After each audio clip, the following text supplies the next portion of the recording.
Do I do it now, Lee?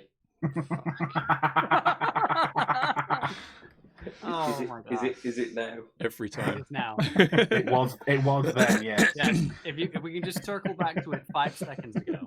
Right, ready? 5. Jeez. Okay, right. Are we live? We are Yes. live. Are we live? I love absolutely fucking your intros. Welcome, podcast listeners and or viewers in many different channels. We are multi-streaming today, which is crazy. You are here with your host, Mr. Budget Pedal Chap, always here to give Lee a hard time.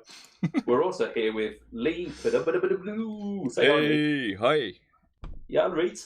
You're right. I'm going to just stare at my phone for a second, just check that we're live on certain places. You antisocial son of a... Sorry, I wasn't listening. Matthew Quine, you are also here. Say hi, Matt. Hi, Matt. Well, hey. And William. That's Mr. me. Powell. That's Mr. you. Powell. That's it. The man with the Classy hair. today, man. I got a classy intro. It makes me feel like I've got a little bow tie holding a martini in some sort of casino. We are live. We can see that that's not the case. You can see me, yes. I'm wearing a That Pedal Show t-shirt today. Are you? Oh, that's nice. Oh, man. I've got what I assume is a Japanese run Jurassic Park t-shirt on. It might say spicy ramen instead, though. You never know. Either way, I'm happy. I mean, spicy ramen with a dinosaur picture. Fantastic. How are we all, gentlemen? I'm good, mate. It's a crazy old world we live in at the moment, isn't it? So, Ain't it just?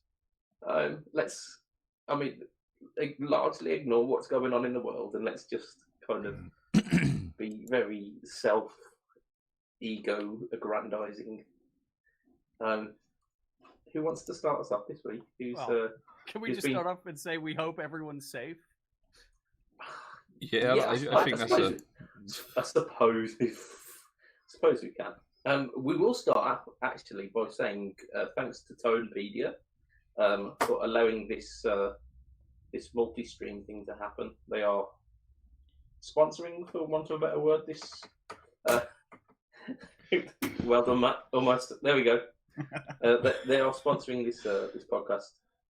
They are allowing us to do this crazy technology. Yes, my lords, my controllers, they have allowed us to do this. Matt, what is that you've put over there? Is that a condom? What? It's a sock. It's a sock. I mean, because I don't have a pop filter. That's a chemical prophylactic, isn't it? That? What is? This looks a little bit. It's a clean sock. It's not a dirty sock. I'm not an idiot. Just took it off. That leads us very well onto what you've been up to this week, doesn't it?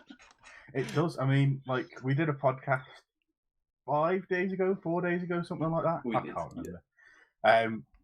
And I told you that all I'd done is sat at home and play guitar, and I've sat at home and played guitar again, lads. Like, and other than that, certain websites have become free on premium, and you know, yeah. So if you, it's Stay at Home Hub is what it's. If you want to Google it, it's actually if you Google stayatHomeHub.com, oh my god, you'll find out what I'm talking about. So Matt is working very hard on his right hand technique this week. Absolutely. By the end of this whole shenanigans, Matt will suddenly be able to play technical metal riffs. Not a clue. I'm looking forward to Through the Fire and the Flames. I will get there soon enough. I need to work on a left hand technique after this, though. Yeah. I mean that's going fancy, that isn't it? It just makes it different, every day. We need variety to, stop from going insane at the moment. Exactly. Yeah. I think that's next week. I think I'll work on my left hand technique. And then the week after that, then you sit on your hand for a while until there's none. And then try and play the guitar. I feel like someone else is doing it. That's it. Yeah. I mean, it brings a whole other dimension to fret wanking, doesn't it? This is how this podcast's gonna go, isn't it? This one. Yeah. You say that every week. I have spent such a long time building pedalboards to Doom up.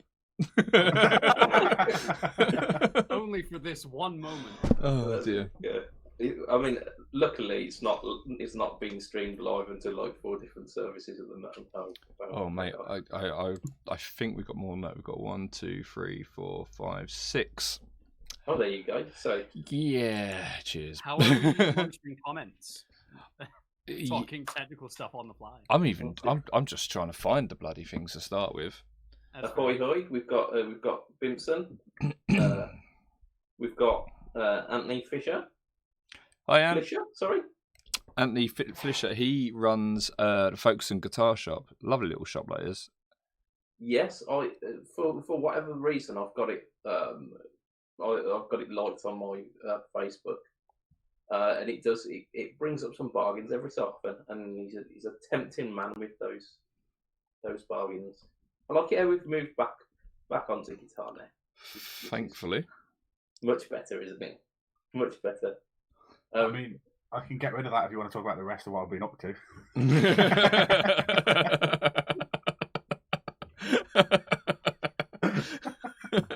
I think Lovely. Towards the end of the task, we might ask for the certain subcategories you've been going on to the right-hand technique. We are live on YouTube. That helps. Instant demonetized. I mean, we've theoretically not said a great deal to. It's all been alluded to. Yeah. What and So, if you are going live on to many services, please avoid saying the name of the current situation that's going on, because a lot of services will demonetize you for it. not only demonetize Really? but stop you your notifications from going out as well.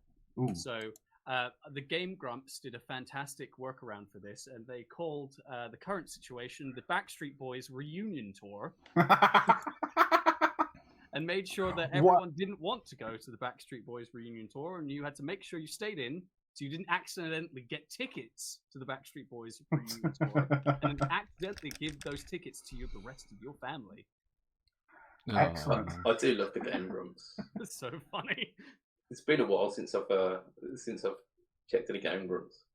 I mean, that's largely what this entire kerfuffle has led to, hasn't it? It's led to lots and lots of binge watching of YouTube that you wouldn't have time for usually. Yeah, totally, man. I've been watching Totally, man. just really random runs of the old Pokemon games where they do like mental challenges, like the whole thing as a Tangela or like one of the baby Pokemon and stuff like that. And Can you beat Gen 3 with only Mudkip? yeah, stuff like that. Yeah, I mean There's, Mudkip's legit because he's one of the starters, but like Yeah. where you get stuff like, I think one of them's trying Zubat next week, which is Okay. literally the worst. Yeah. So that's where I'm at the moment. And I downloaded Pokemon Red onto my phone as well, and I've pretty much completed that now. Nice. Pretty much there. I'm at Victory Road, and there's not much more left to go from that. Yeah, just the Elite Four. That's it. And it's just reminded me that Gen 1 was incredibly broken. Oh yeah. There was That's the it. Dragon Elite Four member only Yeah, has Lance. Yeah, Lance in the first generation only has 2 Dragon type Pokemon. Yeah, well, it's because there were only literally 2 Dragon types, weren't there? It was not an expansive No, field. yeah, two Dragonites, a Gyarados, and I think He had some I can't Dratinis as Dragonaires. Sorry. yeah. There's he in one version he has Charizard as well. Oh, nice. Yeah. Yeah, I think that's in Gen 2. Right. In case anyone hadn't noticed, this is a really slow time for news. We have got some news. I'll prove that to you. With, this. I found 2 breaking news stories just before coming on. They sucked. So rather than talking about our shenanigans of avoiding Backstreet Boys everyday reunion life. tour tickets. Avoiding the Backstreet Boys reunion. So, Lee, I mean, you've been up to something vaguely guitar related this week, have you not? Yes, yeah, actually, I have. I've been trying to keep myself a little bit busy, so I've actually been working really, really hard on all the Tonepedia stuff and the Pedalboards of Doom stuff, i.e., setting up like this multi-streaming shenanigans, which is, oh my god, it's been a hassle. But we were supposed to do a live stream yesterday, and obviously didn't. But I've managed to get it working today. But among all that, I've mutilated my pedal board. So I've got quite a lovely. Oh, hang on a second. Just had a picture come through from Fuzztopia, and it looks like we are live on there as well. I think our friends over at Fuzztopia. So Graham Sheridan over at Fuzztopia. It looks like he's shared our stream onto his group somehow. Oh, that's cool. That's pretty cool, isn't it? You must join that group. They are really, really good. If you love Fuzz, join Fuzztopia. It's a great group. It really is. What if I'm only Fuzz curious? Mate, look at your face. You got fuzz all over it. Got fuzz written on your face. Right, okay. So my board is a board from Richard over at Alder and Ash. If you haven't seen their boards, check out the website. It's really, really good. And he's got about 10-15% off at the moment. Due to what's going on, so he's Backstreet Boys, yeah. Yep. So my board's over here behind me, as you can see, and what you might be able to see also is the ES8 is sunk. It's usually sitting up about here, and it's down there. So Nice, man. What I did is I just cut a massive chunk out of it, but I was assisted over Messenger and whatnot and pictures by Richard, because it was something we were going to do. So I've put it on 3 hinges, so when I pull it up, it'll, I can see everything underneath. It just makes life a lot easier. Yeah, man. I've also put 3 hinges, like 4 candles. Right. Oh mate, I can't wait for you to hear my dad joke. I've got a joke as well for the end. Oh man, we can both do our jokes. We'll audition them. We should say that people. Oh yeah, I've just remembered I'm live on my own channel as well. For people who don't listen to the podcast, there is a little bit extra at the end of it. So if you're just watching a live stream, it's worth checking out the podcast as well, because we had a little joke in at the end, which is fun.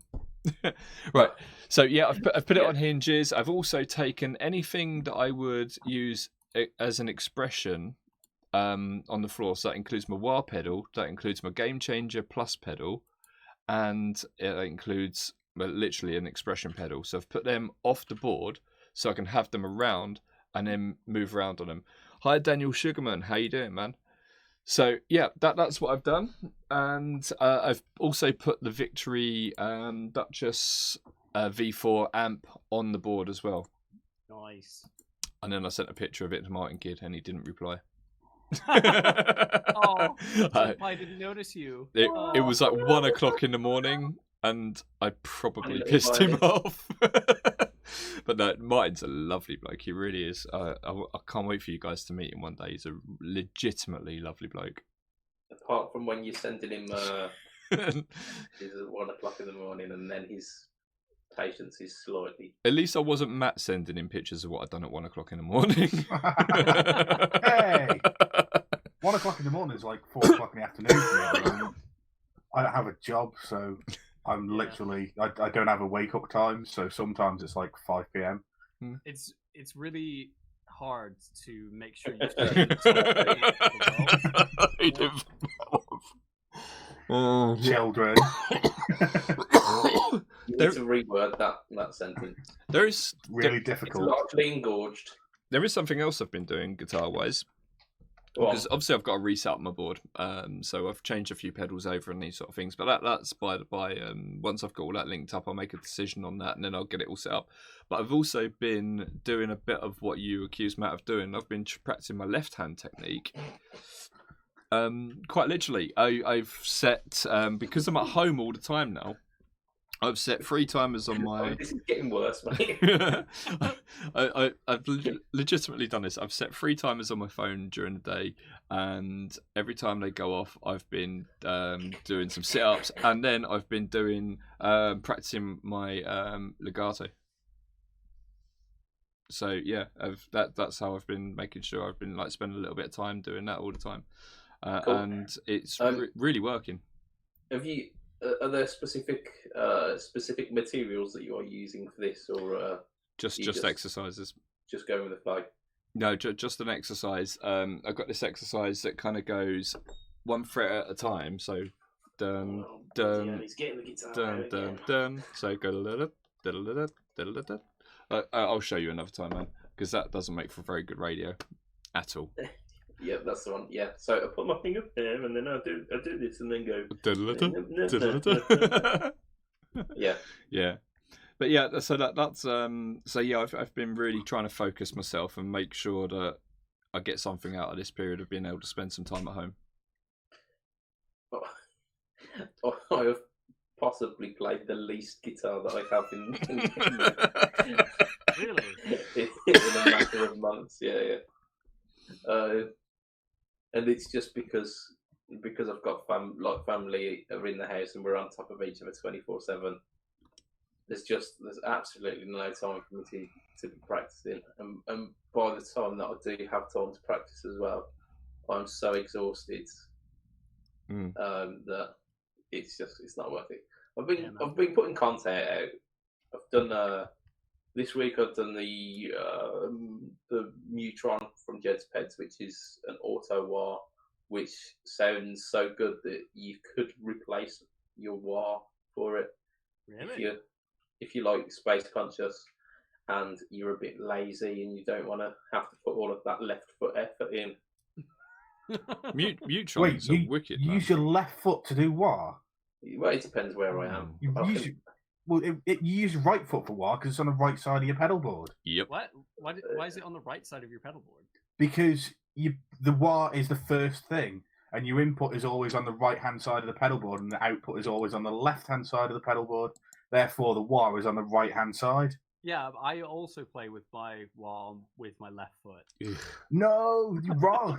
No, it's not wrong. It's broken my mind. When you do it with your right foot, you're moving your leg as well, which moves the guitar up and down. So as you're playing, you're moving, you're like rotating the guitar like that. What you want to do is become as fat as me, and then you're so fat that your stomach keeps the guitar away from your leg, and then when you're moving your leg, it doesn't touch the guitar. So instead of doing the easy thing, which is learn to do it with the other foot, I need to eat 400 tea cakes. Yes. Which one is more fun? Doing it with the other foot, eating a lot more food. What did you just accuse Matt of? I don't know. Oh, dear. Yeah. So for Matt, yes, I mean, it's been so long that since I've used a wah, I think I use my left foot, and I think it's for the reason that Will says. No, it all depends on where I am as well, because if I'm closer with my right foot, I will just use the right. And you can get around the whole leg wibbly thing pretty much in the way that Slash does it, and just do cock rock stance, like. Yeah. Have the guitar swinging between your legs. yeah, very much so. And then you're pretty much sorted. It doesn't really matter. But yeah, so if you want to completely null and void that debate, you get the Neutron, and then it does it for you. Do you know, I love how YouTube seems to think we're still talking about the MXR carbon copy. It still think every time we stream live on YouTube, it says we're talking about the MXR carbon copy. Every single time. Look, there's one here. Isn't that like a 20-year-old pedal? Yeah. It's still one of the best delays out there. Let's just appease YouTube and let's talk about the carbon copy. I've never played one. Confessions, I've never played a carbon copy. Oh man, you missed it. Really I don't think I have either, but the dark analog delay. It's lovely. Yeah, and that's the reason they brought out the bright, isn't it? Yeah. I mean, they could have just put a tone control on there.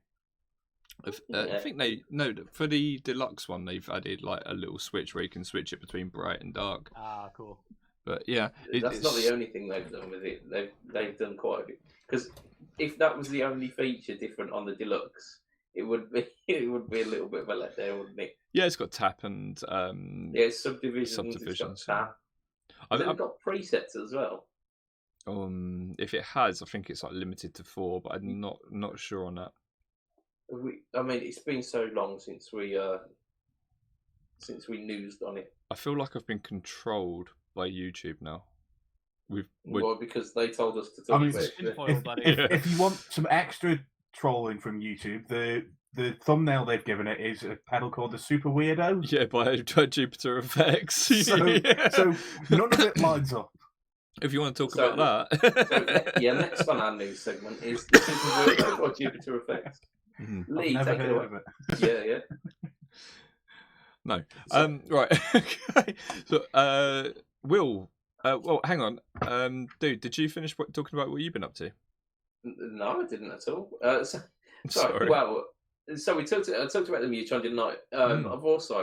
I've been getting ahead on the demos. I've released a video about 2 days ago, basically with a bunch of pedals and some stock music. I used some crappy stock music off the internet, and asked the fans to tell me which ones to do next. Matt, we can all hear that. Yeah, pour us all out one. It's Matt pissing in a bottle. Can't stop rock and roll. And the one that's winning so far isn't a branded pedal. It's one of Moth. So yeah, it's a take on the Naga Viper, which is in and of itself is a fantastic pedal. But it's because I drew a chili on it. So yeah, so there you go. So that one's winning. So that will probably end up coming out soon. But the one that's for Friday, I've already recorded and is an absolute beast of a pedal. It is. It's another Jedpeds one. It's the Hoof Rapper, which is. I wonder what that's based on. Yeah, it takes no genius to figure out what where that's pointing towards. But essentially, it's 3 pedals in one. It's like a modified tone bender. It's a modified muff, so like a muff with a mids control. But this one's also got it's got a switch to take out the clipping diodes as well, and then it's got an analog. It's got one of these in it basically, an analog green octave effect octaver. Nice. So yeah, and I wouldn't be doing my job properly if I didn't switch them all on at once, would I? It is necessary. Yeah, so I mean, tune in for that. It's one of those ones where you just got to hold on for dear life because there's so much noise going on by that point, and quite rightly so. You're basically smashing a tone bender at full gain into a muff at full gain with an analog octave stuck somewhere in there. So, but it's incredibly fun. Yeah, I think that's pretty much, like I say, aside from doing the kind of the guitar-y stuff, like the videos and the content and stuff like that, I've not really had a chance to do a great deal. Hopefully I've got a video coming out soon with Mr. Max John Gibbons of not only from our Patreon fame but from the Why Mag podcast. Cool. But it requires me to get my finger out. Not this. Can I just clarify? They're on your Budget Pedal Chap channel. They are, yes. My YouTube channel, which is youtube.com/budgetpedalchap. Check it out, ladies and gents. That's it, yeah, check it out.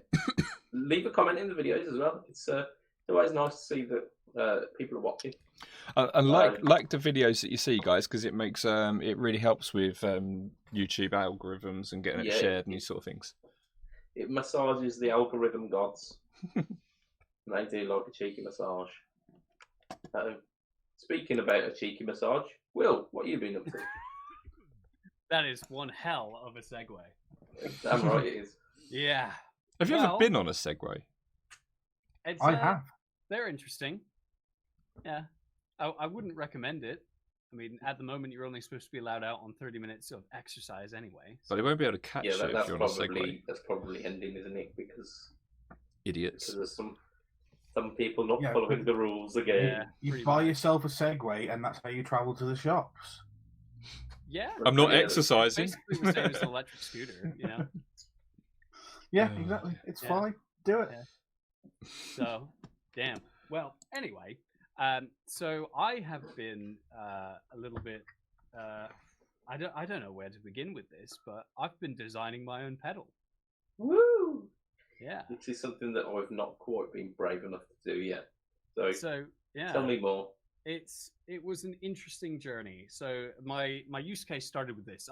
I do a lot of sort of instructional design. So I'll start with proper design goals of what I actually want to achieve, and like kind of an idea at the beginning of what it kind of is. So my problem was this: I love my Countess. I love it to bits, but I prefer the Sheriff.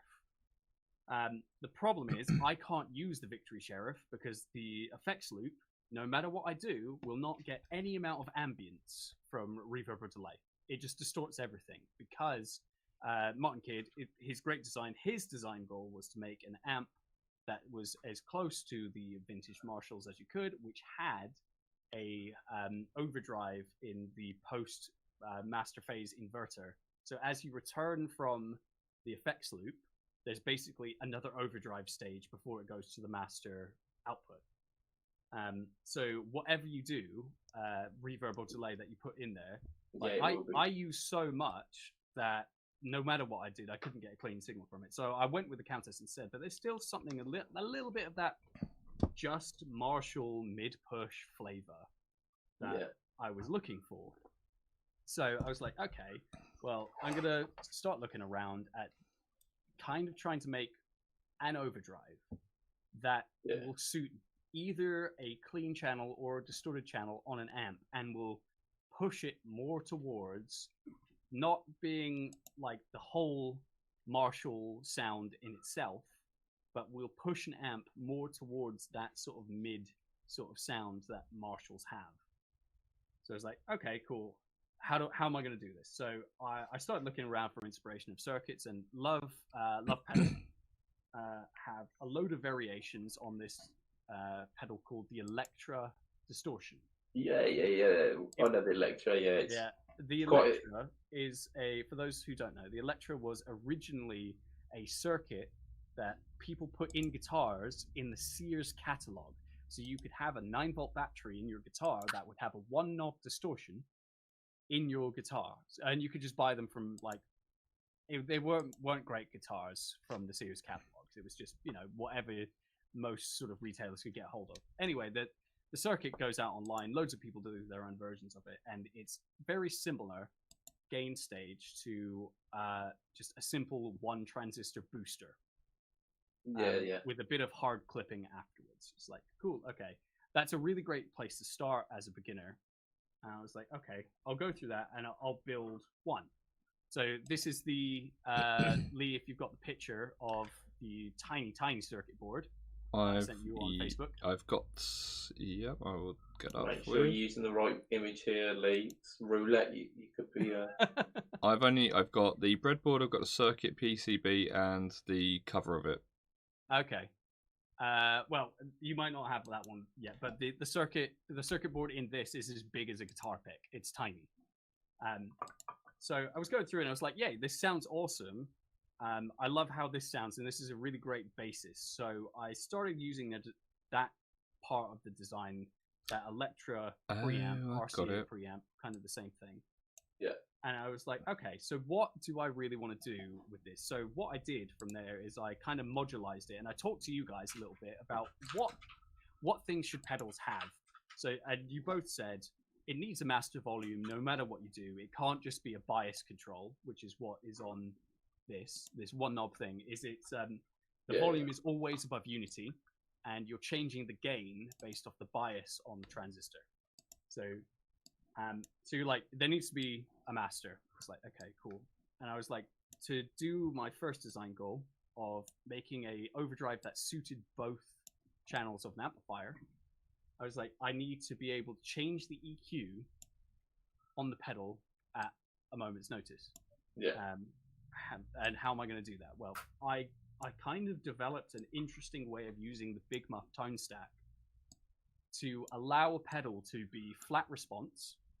Yeah. And then you hit a switch, and the sides of the filters on the Big Muff tone stack move apart, exposing a giant mid hump.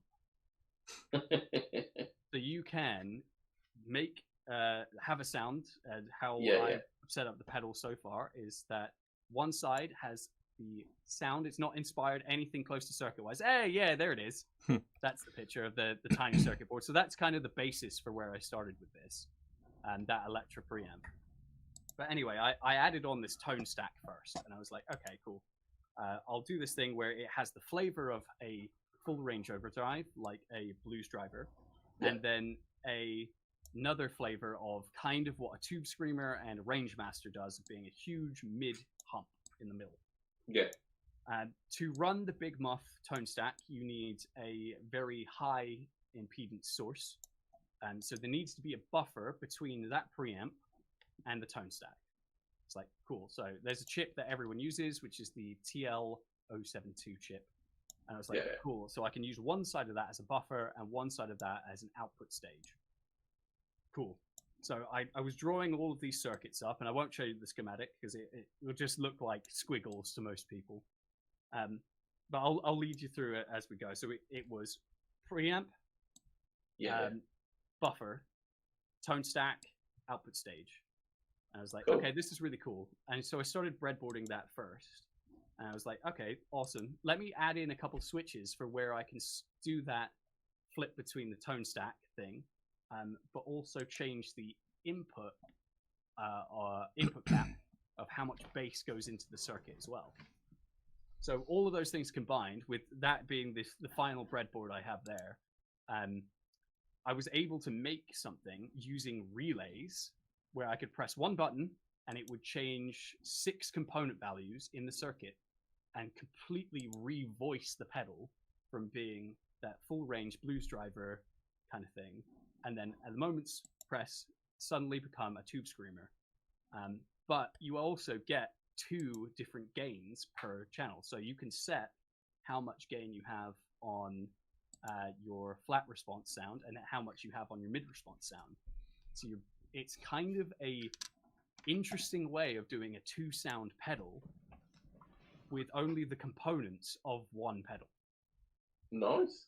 So that's kind of where I've got with it. We have kind of like a working sort of game for it. The artwork I've designed is kind of a bit silly, but I think I like it. It's called the Short Stack, which my lovely girlfriend Chloe named. So yeah, this week, I know this is long-winded, but this week I spent 5 days working on the PCB. Nice. And I have finally got the first prototype. There's the artwork up on the stream. And here's the PCB. Yeah. Oh, it's PCB now. Okay, thank you. So yeah, this is my first attempt at designing my own PCB. I'm having 5 manufactured, and I wanted it to be in the 125B style case. So it fits about 80 components where you need the relay switching in there. You have quite a lot in there. But it fits 80 components in circuit board that can fit inside one of these cases. So I will let you guys know if, one, it works. Because I've got the breadboard, and the breadboard is fantastic. It's my favorite overdrive that I've ever used. But we'll see. I've got 2 weeks to wait for the PCBs to turn up. So what's this PCB picture I've got here then? Huh? What is this PCB picture I've got here then? So that is the PCB for the short stack. So it's 4 knobs on the top. So you get 2 different gains, a shared master volume and a shared tone control. And at the bottom of the circuit is where you do all of the relay switching. Oh, this PCB. Oh, sorry, I can't see what's come up. Sorry, yeah, the actual PCB. I sent it to you because this is what's in the Marvel drive. And the Marvel drive does something very similar because it's a 1987X preamp in pedal form. So they're using relay switching as well. So I was kind of giving you this like that whole red picture that you'd see if you were looking at the live stream. It will turn out like this. So that's kind of what it will look like in a pedal when it's all done. It's got top-mounted jacks. Yes. From what I can see on this PCB. That was also something that I felt incredibly passionate about. Is the fact that I love that this should be the standard for all pedals. Yep. Yeah, totally agree. So Absolutely. many people have pedals that can fit in here. Oh, if you need to go bigger, fine. But as like a working standard for things that aren't boss pedals, I think the 125B is so perfect that you can do all the top mounting jacks with, because you can fit so many circuits together in such a small space, just like that. Yeah, I love this. I love the size of the. I'm sorry, Will. 125B. I've just realised you were holding them pedals up, and I didn't have you on there. Do you want to show that again? Oh yeah, sure. Sorry, I'll put them right in front of my face. There you go. Yeah, So for the, put them next to each podcast other. listeners, we've got a Marvel drive and a Raise the Dead going under there. Yeah. So they fit together. They're the exact same size. Yeah. You can fit most circuits in this box. Which you can't do with these because they're like, oh, look, when I'm plugged in, I can't go next to it. Oh Yeah. no. For audio listeners, Like I'm on a losing battle here. Yeah, sorry, that was Yeah. two MXR pedals, which are side-mounted jacks, and if you've got them Yeah. plugged in, you won't be able to have them close. In fact, with those two pedals, you won't even be able to unless you have them staggered, so one below the other, you won't be able to overlap the jacks inputs. That's what's quite clever about the. I think it was a workaround for space, but the mini pedals like this, the Ego. Yeah. So on this mini Ego here, the jacks one goes in higher than the other one. Yeah, so when they're offset, aren't they? You yeah, have to do that for space, but it makes sense for pedal boards as well. Yeah. Because then you have the ability to get them closer. But when it's those sort of size, the 1590B size cases. is that the mini ones? Is it? No, the step up from the mini the standard MXR style. Yeah. They So, actually yeah, take up more space than the 125B is, and the 125B is a bigger case. So that's why I decided that's what I'm aiming for, is because all of my favorite pedal companies like Walrus, TFX, obviously. Who else do I have in there? What's that? What's that about TFX? Top mounted jacks. Top Mountain Jacks. Sorry, what was this? Is that one of the boosters? No. Oh yeah, Yeah. That's in the 1590 BB. That was way before you went to Top Mountain Jacks. That was Yeah, a long But time Top ago. Mountain Jacks just makes so much sense. But anyway, that's why I went with Yeah. that, is because it just makes sense from like a design point of view, and for everyone who might use it. Now, I don't know where I'm going with this idea. This was more something just to see if I could do it. It turns out I can. I've kind of documented the whole journey on a video series. No. So you see my Of struggles. course you have. As it goes along. But yeah, I may end up selling them. I may not. I don't know if the PCBs will work. This is just We shall see. We shall see. So, Let us know in the comments if it's something you think you'd be interested in. Yeah. It'd be I mean, really it's a guitar pedal. I think everybody's going to be interested in it. Yes, sold. Yeah. But I also wanted to do something like, there's 1,001 different overdrives, and there's like 1,000 of those, which are amazing. I wanted to do something that I've not seen before, and I've always had this idea for, which was that revoicing feature. It's like everyone has on their board, the most two traditional pedals you see is it like a blues driver full range thing and a tube screamer. It's like I mean, like stuff like this where you've got. I almost dropped dropped an octave pedal. Yeah, and it's like those are your pedal board bread and butter. And it's like, why can't I think of a way where I can combine those, but without because most overdrives all kind of use similar parts in their designs. Everyone might have frozen. Did I freeze? No, you're still there. Okay, cool. Okay, You're still, for me, you are anyway. all right. I got worried that I thought everyone froze. You're being waved at from behind. Yeah, I am. I see. Hello. Hello. Okay. I'm trying to look like a Frozen, but I think I look like I crap myself. Oh, okay. Chloe approves of your Undisputed Era t-shirt. Excellent. She's also a Wrestle Boys fan. Excellent. She should come along to Bad Bookers on Twitch tonight to watch WrestleMania with us. Yeah, Matt, give it a big plug, man, because it's a big event, Yeah, isn't so it? twitch.tv/badbookers, and we're watching along with WrestleMania tonight, straight after this stream. Bad Bookers on Twitch. That's where they're watching it all together. Yeah, man. Man talks to wife in background. I'm going to leave that whole relaying of information into the podcast. Quality audio. Well, it's all right, because if they're listening a week on Monday, then they can just turn up the next Sunday and we'll watch along with something else. Yeah. Why not? Indeed. Why not? So, do you guys have any questions about this kind of stage that I've got to? Is there anything? Bimson has said that he's definitely interested in the pedal and the schematic. I really like the idea of doing it differently, because there's going to be certain nuances, isn't there? Totally. I want to add with the top-mounted jacks that our friend Jason Wilding, who worked Jason Wampler. yeah. Jason wishes. Jason an upgrade there. Jason Two Notes. Yeah. Jason, when he was at Wampler, he said when they changed over to top-mounted jacks, the sales themselves jumped up considerably. Yeah. I'm not surprised. It's the way to go. Just a question for you, Will. Yeah. How are you changing between the two sounds? So have you got a second foot switch, like an on-off foot switch and a second foot switch? Yeah, that's what will kind of be on the case. So if you can imagine like the Walrus Audio ARP, there'll be 2 foot switches on the bottom. I'm using soft touch foot switches. Okay. So the ones that look like this, they are single pole foot switches. So instead of what's usually in pedals, is you get a 3-pole foot switch. So and it's a mechanical switch. And you get the click. It will click because it's actually forcing a mechanical switch over. Now, the problem with those is they're quite noisy, and over time they break. So with a single pole foot switch, at the bottom, the artwork's just come up again. I'm a couple bits delayed, obviously. There's 2 cutout holes in the design for 2 foot switches. So how I'm using it is that this will be a momentary switch, but it flips 4 relays. It flips 3 relays over, switching all of the components that I need to do. Now, the components that are changing is input cap, the tone stack stuff, changing over the gain pot, and then changing the kind of hard clipping that there is.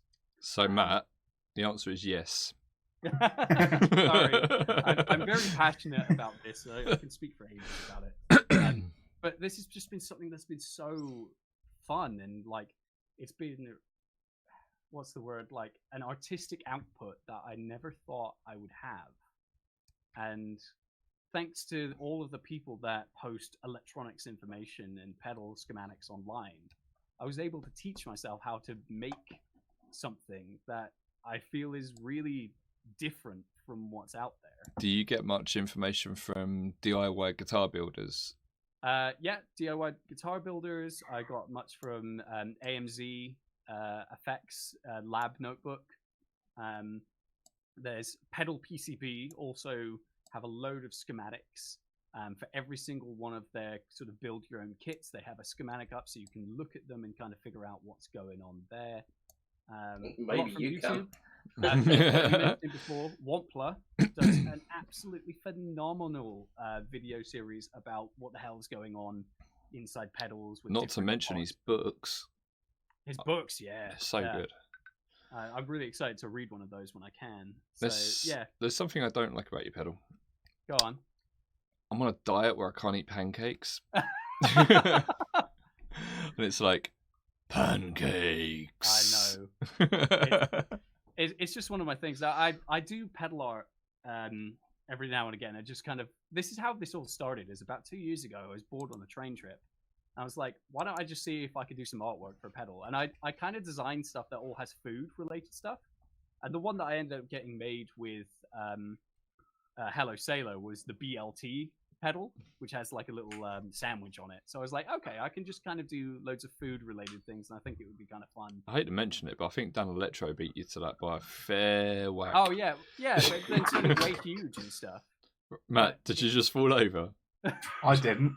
I dropped something on the floor, but I did not fall over. But there you go. Oh, and the other thing about the relay switching that makes it really, really cool is that you can remote either of the bypass or the voicing remotely. So I can just add another jack, and all you need to do is bridge the contacts to the output jack where you put in for the expression remote, and you can turn the pedal off and on, and the voices flip them over, just like you could if you had a amp foot switch. So there's a lot of benefits to going to the relay switching. You can plug your ES8 or G2 into it and be able to control it. Yeah, that's pretty cool. Exactly. So yeah, those were kind of my thoughts and feelings. There's one last thing I'd like to share with you guys. Lee, can you bring up the picture of the PCB again? Yep. In the corner. Which corner, mate? The corner. I don't know which way round you've got the board oriented. I've got it so the knobs are to the right, so the jacks would be to the right as you look at it. So I have a really funny story about the text that's at the bottom right. Yep. Okay. I'll enlarge that. By the jack. Yeah. The night before Pancake Day, when I was in college, I had a really big house party. We had tons of people over, and we got absolutely paralytic. Like, no one could move. You know those parties you have when you're 18, 19, where you're just starting to learn what your limit is with alcohol. Now, and you drink through it. Yeah. But everyone did it. So everyone was sick and disgustingly gross on the floor, passed out. It's the next morning after that. It's Pancake Day. My brother doesn't drink. He comes down as the responsible adult in the house, really loud, wakes everyone up, and is like, "Sup, bitches? Heard they're gonna be pancakes." It's like, I've got to put that in. If I'm doing a pancake-themed pedal, that has to go in. Brilliant. Oh man. So there you go. That's what I've got to do. So we've got a choice now. We have some questions that we were going to discuss, or we can talk about the inverted commas news.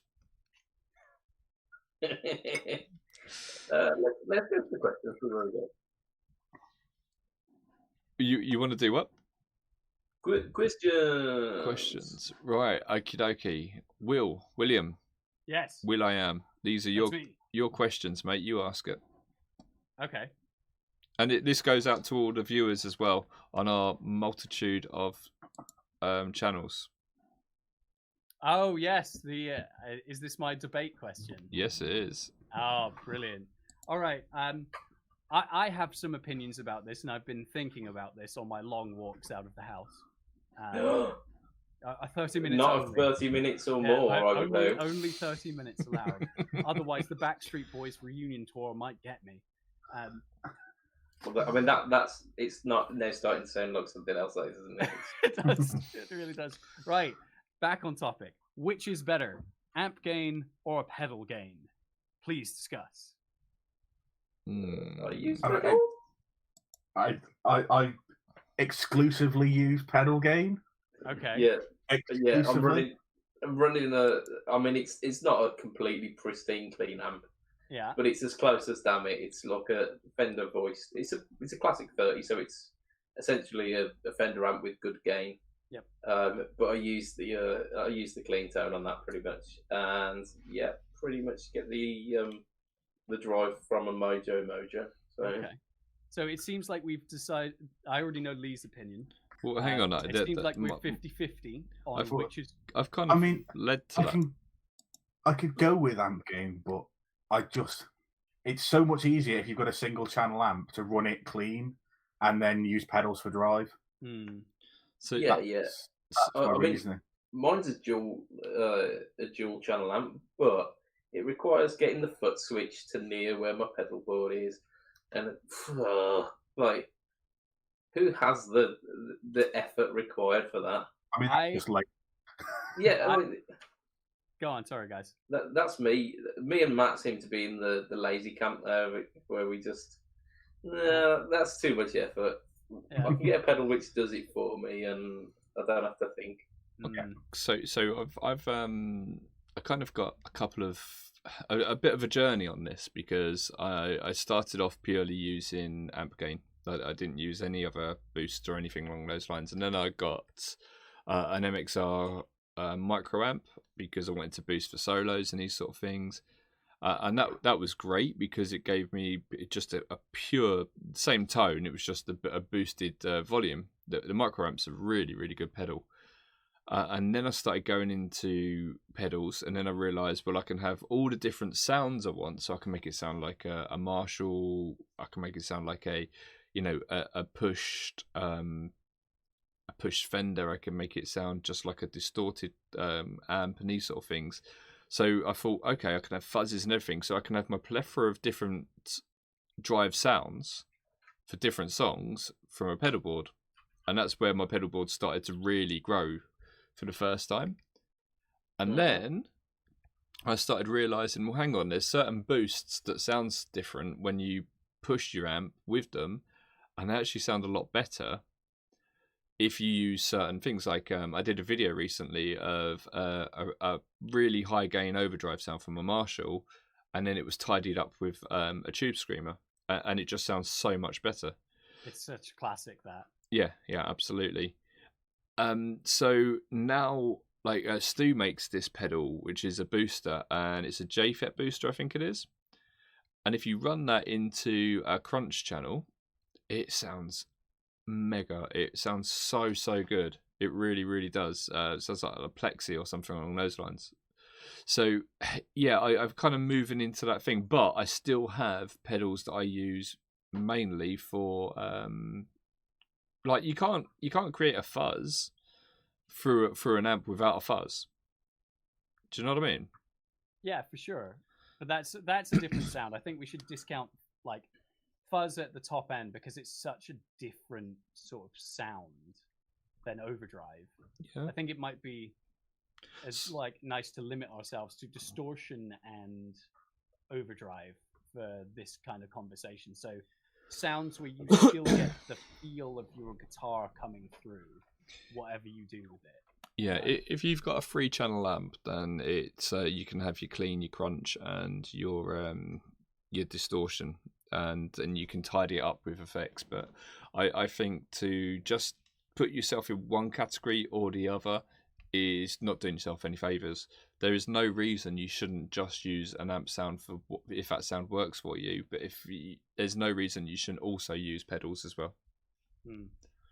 So here's where I fall on this, is that I started off the opposite way to Lee. I started off with a really massive pedal board.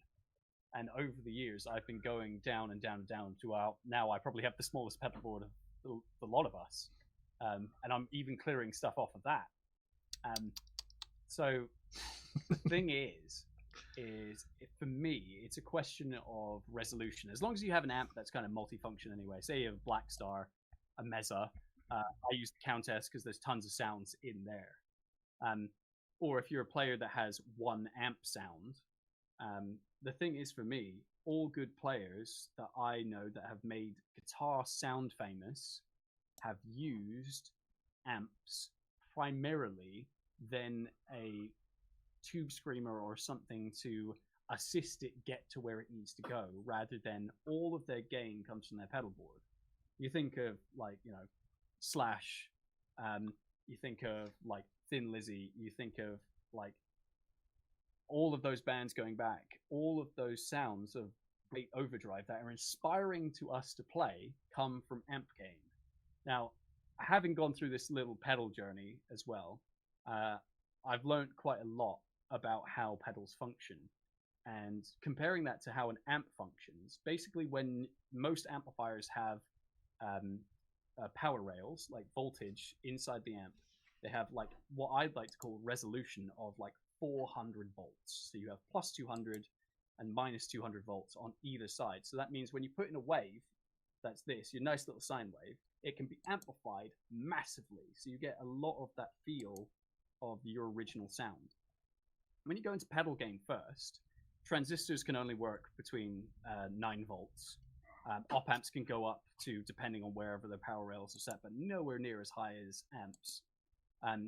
So what you're doing there is you're taking that nice sine wave and then kind of adding the distortion there. It's like it's the audio equivalent of when you take a picture and you take a picture that's really small, like a 540 image, and then you blow it up to be this giant like A1 thing. So you've taken this really, really small image, blowing up huge, and you can see and hear all the pixels in it, versus already starting at the right resolution for the sound that you already want. That's kind of where I'm at with it. We've got a few people chiming in on the old chat. Got Andy Vincent saying he has a range master into a driven amp, and other drives into a clean amp and uses an AB between them. So he's doing a thing that's similar to Lee. Yeah.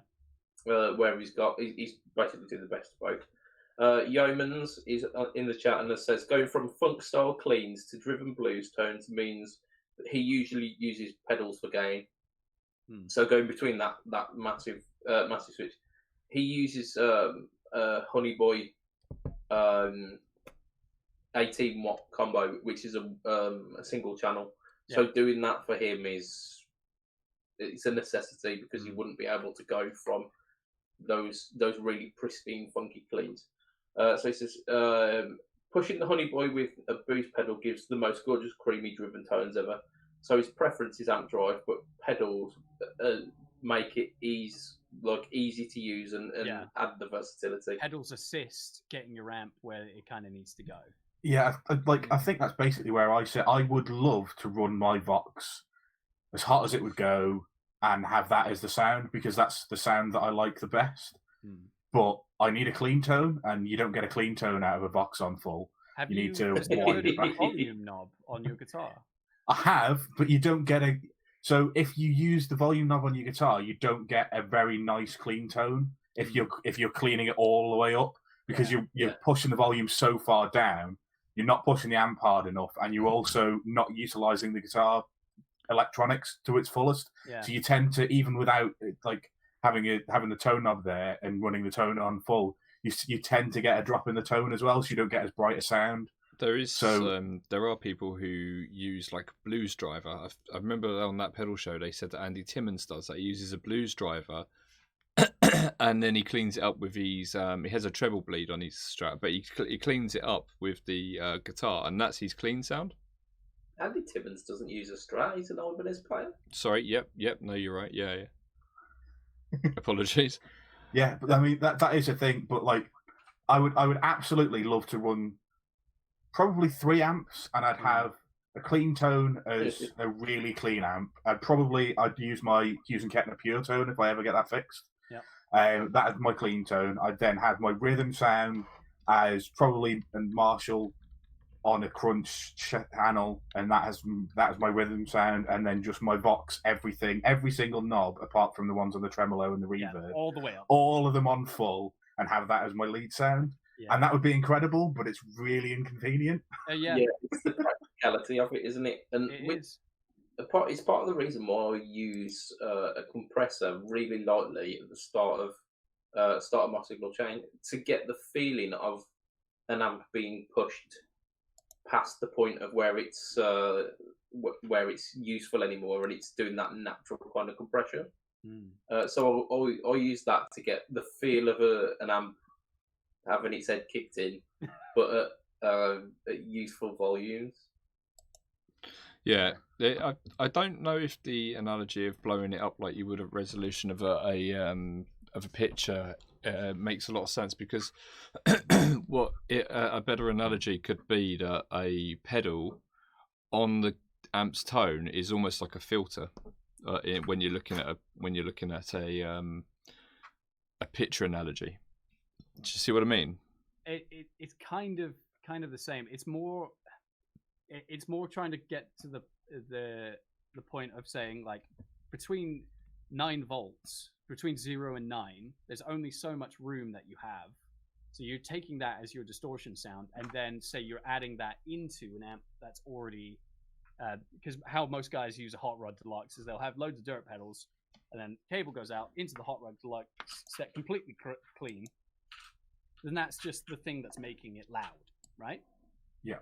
So you're taking that tiny signal there that you can't get the full, like, I use resolution in the kind of way, but imagine you're like going ham at it. There's only so much how big your peaks and troughs can go. Yeah, but the quote unquote resolution of a guitar cable isn't 200 volts of quote unquote resolution. Is that Andy Timmons with a Strat?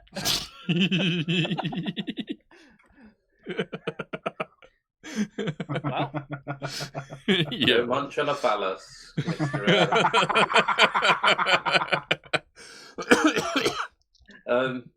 that was the levity I needed in that moment. So it's not you're reducing 200 volts down to 9 volts, because that's happening at the guitar stage, not at the amplification stage. Yeah, so what I'm saying is I wish I had a better analogy for this. But Yeah, you do. Shakes fist. Man shouts at cloud. Yeah, pretty much. A chap called... The thing is, Adam's made your point for you, because saying that the cable can't transmit, that's exactly what Will is saying, because all of the amp distortion happens within the amp. Yeah. So there's always 200 volts either side of your neutral within an amp. In a pedal, even if the pedal was 240 volts and plugged into the mains and it was hardwired and didn't have any step up or step down transformers, and it was trying to send 240 volts, it would then have to go through your cable, which if it was running at 240 volts, you'd probably murder yourself. So it had to step it down to 9 volt. At that point, you've only got your very little bit to do. And then the amp has to then magnify whatever that's happening. Whereas if it was done in the amp, it's got to, whatever the sound is, and then it can do whatever it wants up to 200 volts in either direction.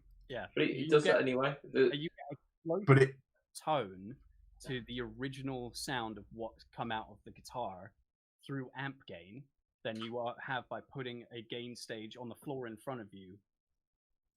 That's kind of the point that I'm trying to is you get more of your original source in amp gain than you do in pedal gain, because you lose a ton of that resolution just by the fact of there is not enough room to amplify that signal in a pedal.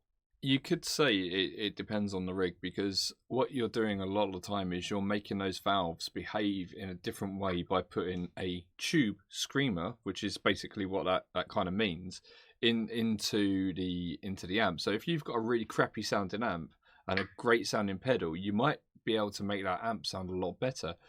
Vice versa, if you've got a great sounding amp and you've got a crappy sounding pedal, it's not going to work out right. So I don't think there's a right or wrong answer, because it's subjective to what your ears want to hear. Oh, absolutely. Oh, yeah, of course, yeah. There is no right or wrong. It's just I brought this up because I thought it was incredibly fascinating to see how other people did it. And I was really interested to see how the audience, like listening to this, I've got a comment. Thoughts are. Darren Watson has said, when aiming for super clean high-end headroom, amp tone only, why not just do away with the preamp section and run a few tone shaping preamps into the massive headroom power amp, so obviously into the return, much the same way Kempers work, and that's true. You know, it's been said a million times. If you get a metal zone and run it into the into your effects loop, it sounds amazing. Then you're a heathen.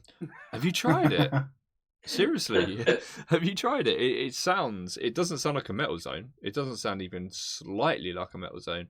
It sounds like a really nice, overdriven amp. Well, I think you're trying to sell me something that I'm not necessarily the target market for here. Dude, it all depends on the price. You find one for £5 at car boot sale, you're buying that metal zone. Oh shit, yeah, like absolutely. Doesn't matter how many you've got already. I get more than £5 worth of video footage out of it. So for me, it's a no-brainer there. But I think £5 is my limit. The old metal zones are very, very good pedals, and they get used very, very badly by a very large amount of people. It's just because it says metal on it. If it said high gain parametric EQ, everyone would be like, "Oh, that's fucking amazing." I know Matty Knight always says that it has the most powerful EQ section of any pedal out there, and it's right. You can make that pedal sound like so many different things. And like, people are like, "Oh, it sounds rubbish." What? Every single sound that pedal can do sounds rubbish. Are you mental? I think they're thinking of the HM2, which only the HM2 is that is wasps in a box, isn't it? That? Yeah. But it's the Swedish chainsaw, isn't it? Yeah. Do we want to round up the podcast with our final? I mean, because it's less a question, more a roundup of the week, isn't it? Because we've got April Fools. Oh yeah, has happened this week. I'm excited for this. Come on, the best April Fools you guys saw. The only one I saw was the Thorpey one with the beer shot bottle opener built into the pedal. Yeah. I mean, and again, we live in a world where Epiphone bought out a guitar with a bottle opener on the back. That it's not out the realms of possibility. And if Adrian did decide to build a pedal with a bottle opener on it, you would bet your ass it's going to be the best damn bottle opener you've ever used. Yeah. I saw people getting irate over it, going, "Oh, you're just going to spill beer all over your pedal. It's stupid." It said that literally in the advert for it, didn't it? Oh dear. So you know which one it would make sense for? That Ranger Effects pedal where you put the liquid in? If that had a bottle opener on it. People said that as well, yeah. Oh man. No, it's the mini bar, isn't it? Yeah. Jizz pedal. Yeah, cum dumpster, I think. Could well be. Apparently, the one I saw, you guys said, literally. Oh fuck! You guys said is the what was it? The asshole burner, butthole burner. That was butthole burner. Now, I sent the guys an article of this where there's Satchel actually holding one. So I don't know. What we were saying before we went live is like, it's really difficult to tell because a pedal like that is so on brand for them anyway. There's no way to know if it's just poorly timed or an actual April Fool's. Which is true. The best way you need to be people like that to get an April Fool, because people are so cynical these days that anybody who's switched on realizes straight away. Whereas with these guys, like, that could actually legitimately be a thing that they would do. Yeah. Is it? Isn't it? It's that sort of thing. We'll find out in a week's time. No, actually, it's a thing. We just very, very unfortunately timed it. How did you like my my April Fools that I did for Tonepedia? Oh, I mean, you literally made me stop doing something useful so that I would do something not useful. Just tell the audience what it was you were doing. I mean, so I'd put an incense on my Pokemon Go account, which gives me, at the moment, it gives me an hour's worth of catching Pokemon, and because we're in quarantine, that's a big deal. That is a really big deal.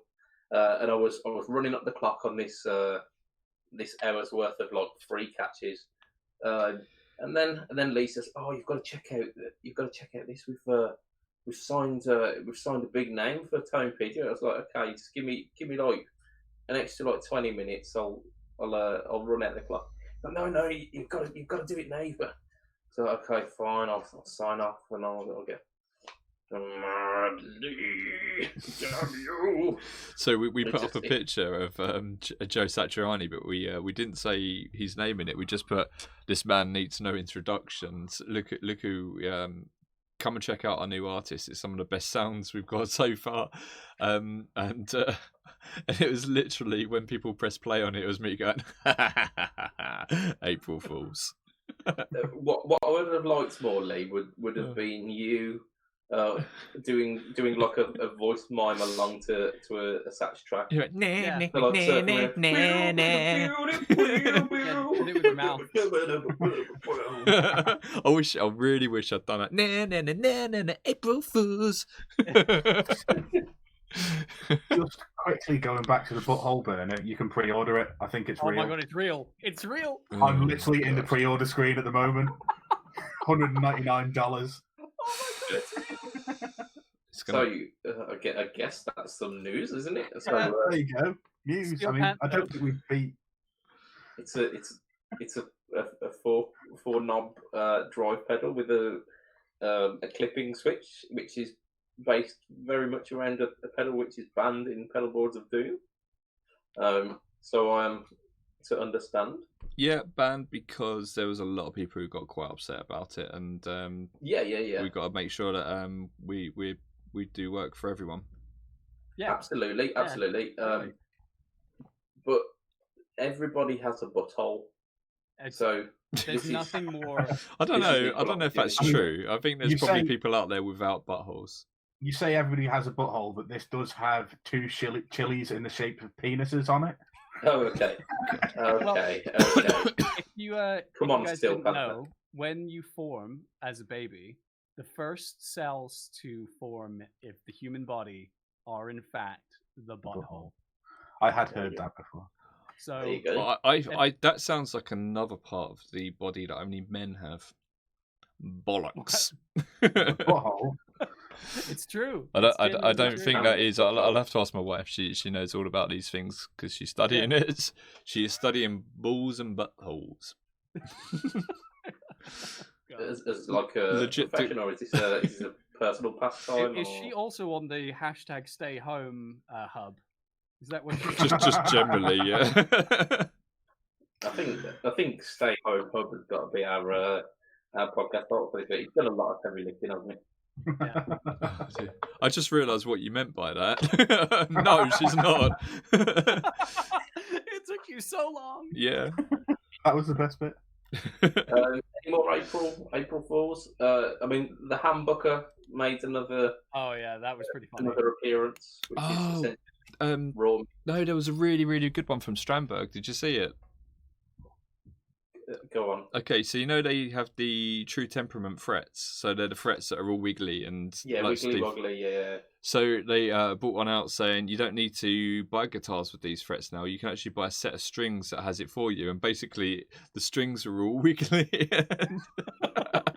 Nice. And people were like, "Oh wow, I really need to get some of these." It's brilliant. It really was. Yeah, True Temperament string. Yeah, that was really good. They that was one of the best ones I saw. Indeed, it was quite a quiet year for them this year, wasn't it? Yeah, it was. Which is it's a little bit sad, but it's how it works, unfortunately. Yeah. You're gonna break out When into the world's song. at the Backstreet Boys reunion tour, all of April Fools. I mean, speaking of which, has that video of the Backstreet Boys circulated on your Facebook yet? Nope. the where the- actual Backstreet Boys. Yeah, the actual Backstreet Boys, where they did I Want It That Way. They recorded individual bits on that way. Yeah. Tell me why. Indeed. I haven't seen it, no. No, No, it's- me neither, to dude. be fair, it's pretty good considering those guys are like 50 years old now. I'll tell you what, I don't really like boy bands at all, but I probably would go and see that. Lee would attend the Backstreet Boys reunion tour. I absolutely would attend the Backstreet, but they're the only good boy band out there. Oh no. Other than the Beatles, obviously. The Beatles weren't a boy band. Boy bands are people who can't play instruments who sing in a foursome. I think take that play instruments now. I could see arguments for the Beatles being a boy band because They they have are posters. They're the first boy band. They were they- not. So what you're saying is you can group Ronan Keating in with Paul McCartney. I mean, male gentleman. Musicianship. Yeah, Okay, but in musicianship levels, you can Yeah. group Ronan Keating and Paul McCartney in the same thing. I mean, But apart from the let's fact talk that about they're it from both arseholes. a marketing point of view, they were marketed from very similar points of view. So it's like they were made for female audiences. Do you know what? Were under 20. I got to tell you this. Were the Beatles made for under 20s though, or were they not made for people who liked music? No. I studied. They weren't popular for ages. I studied a bit of this, and there was this. There was this thing with them outside Buckingham Palace, and there was loads of girls there. They did that on 2 separate events, 1 week after another, approximately. My memory's a bit vague on this, but basically what they did is they took the camera, a bit like the Conservative Party do. So they took the photos to make it look like there was lots of people there, but there was only about 5 different girls there or something. Yeah. And then the next weekend it was packed, and that's how they did it. And then from there on out, it was packed every time. So they basically said, yeah, we got loads of fans. We should do that for our listeners. We've got over 10 million listeners listening to this. And it's all just us in pictures, like pixelated one next to each other. Oh, this cough drives me mad. I think that's probably a good place to end us for this week, isn't it? Because looking at the time, we are well past. Right, so official stuff. Let's do it officially. As little as $2 a month. If you want to patronise us, get doing it. So frettalk.com. Sorry, not frettalk.com. The other one. Patreon.com. /frettalk. You can support the show for as little as $2 a month, and we have got the following people who do so currently. Let's consult the list. We've got Andrew Bimson, who's been in the chat today. We've got Adam Yeomans, who's been in the chat today. Hi, guys. We've got Doug Christ. We've got Joe Richardson, Max Gibbons of the Wine Mag podcast, and Hugh G. Rection. Oh dear. I'm tempted to sign up for a Patreon account just so I can get as many Simpsons references from Moe's bar. Indeed, IP freely, of course, would be brilliant. Yeah, if you wanna catch us online, we are pretty much streamed to all of those places right now. If you want to catch me, we're in the Fret Talk podcast group. I personally am facebook.com, instagram.com, youtube.com/budget pedal chat. So if you want to check out some of that stuff, like I say, every week at the moment on the YouTube, we've got No Talk Tone, which is none of this yabbity yabbering on. Yabba dabba doo. Indeed, yabba dabba doo. Lee, where can we find you? You can't, mate. We're all in isolation. Indeed. So if you want to find Lee online, you cannot. There is absolutely no places. So elusive. You'll find me on Pedalboards of Doom all the time. You'll find me on Tonepedia.com. You'll find me doing Tonepedia live streams. I think we're doing one tomorrow. Speaking of which, Emmanuel has just said hi. Yeah, I saw it. He said, "May the shred be with you." The boy is all about shred. Yeah, well, we're doing an interesting way of doing things on there, so tune into it. I won't go into details now because we're trying to close up, but yeah, have a look at the way we're doing things on there because it's pretty cool. It's a little bit different, and we arguably have the best guitar audio on any live stream. Cool. Will, you are a Rocket Complex pretty much centric. Yes. Though I would like to specifically shout out one thing that I've been doing on TikTok. I've started off that because that's the biggest growing social network around. Mm-hmm. I've been teaching vocal lessons. So if you'd like to learn how to sing, I do daily tips for how to sing on there. And one of my last ones got 60,000 views. Wow. That's a lot of views. Yeah, it was unprecedented. So, I'm getting a clap. I have an audience. Thank you, Chloe. Dude, so, yeah, my wife watches that, and it has got some good stuff on it, but TikTok is also full of crap. Yeah. It's really bad. Yeah. I mean, it's a social network. Yeah, that's fair enough.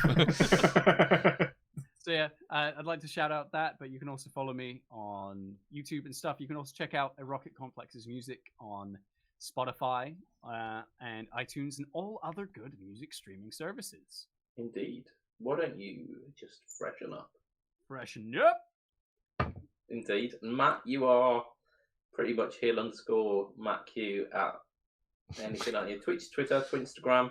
Yeah, them's the ones. Yeah, pretty much the big ones. And if I could be bothered, I should probably get a YouTube channel with that, but it sounds like hassle. Sounds like hassle. Yep.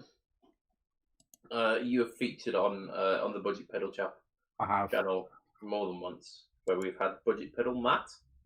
Yeah, I need to go and get my pedal board so I can get a load more recorded because I've got sod all else to do. But technically, I'm not allowed to drive anywhere, and it's like 10 miles away, so that's going to be difficult to do in my half hours daily exercise. Is there anything else that's essential there? Some cables.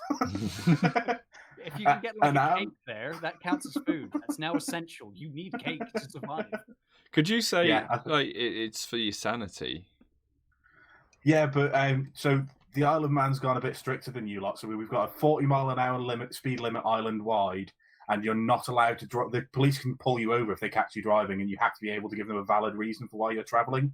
Otherwise, they'll give you a £30 on the spot fine and put 3 points on your license. We were talking to our neighbour today, and her brother went not very far from here, but down to a place called Dymchurch, which is probably about a 30-mile drive. Parked up, went for a walk on the beach with his girlfriend. When he came back, the police had put a notice on his car saying, "Your registration plate isn't registered to this area. Don't do it again."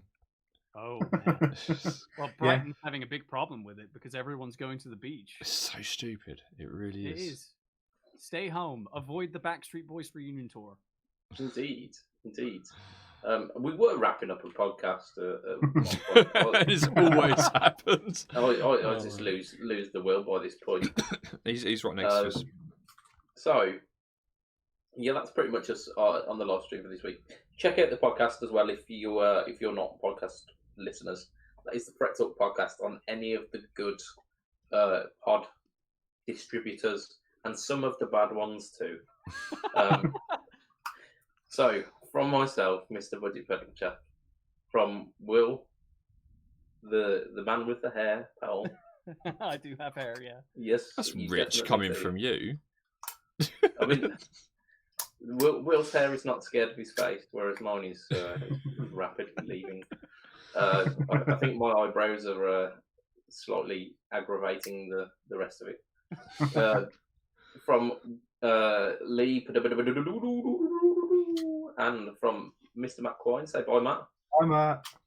I'm having to point a fictional microphone at you now because it's on a stand, isn't it? Yeah. That'll be us for this week. So it'll be a tatty bye and good night for this week. Bye. Bye. Stay safe. Love you. Indeed. Stay safe. Stay home. And don't be stupid. Don't be stupid. That's it. Bye.